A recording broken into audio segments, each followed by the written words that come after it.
బాధాకరమైన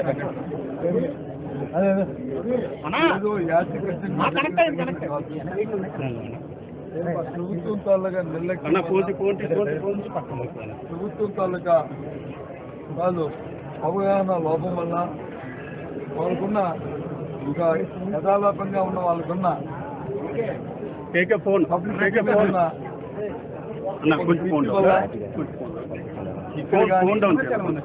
మనం జరిగిన తిరుపతిలో జరిగిన వాక్యంలో ఏకాదశాలు ఇచ్చిన ఆ రోజు కాసరకోట జరిగిన దొమ్మలాట్లో కానీ జరిగిన సంగతులు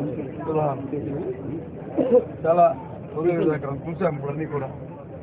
అయితే పవిత్రమైన స్థలం కాబట్టి ఇక్కడ విషయాలన్నింటి కూడా కూలంకషంగా మాట్లాడడానికి ఇది పవిత్ర స్థలం కాబట్టి మాట్లాడడానికి కూడదనేది నా ఉద్దేశం. 4 గంటలకి మళ్ళీ మా క్యాంప్ ఆఫీస్లో ప్రెస్ కాన్ఫరెన్స్ పెడతాను. అక్కడ జరిగిన వాస్తవ విషయాలు, జరిగిన విషయాలు, చూసిన విషయాలు ఇవన్నీ కూడా అక్కడ మాట్లాడడం సమర్థమైనది మేము ఆలోచించి 4 గంటల ప్రెస్ కాన్ఫరెన్స్ పెడతాను.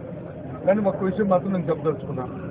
చూసాము ఎంత బాధ్యతారహితంగా ఇక్కడ జరిగిన 7 మరణాలు జరిగామంటే ప్రభుత్వం హత్యలుగా భావించాలి. వాళ్ళ నిర్లక్ష్యం వల్ల జరిగిందని భావించాలి. కాబట్టి ఈ విషయాలన్నింటి కూడా అక్కడ మాట్లాడతాను.